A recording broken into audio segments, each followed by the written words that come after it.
Hello guys, welcome back with me again in this channel. On today's tutorial, I'm gonna show you how to create a side slide shake effect in Capcut.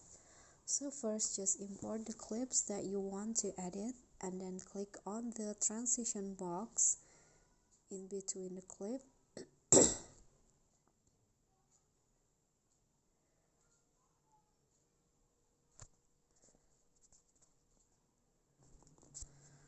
So click on the light effect category and then select the retro light transition.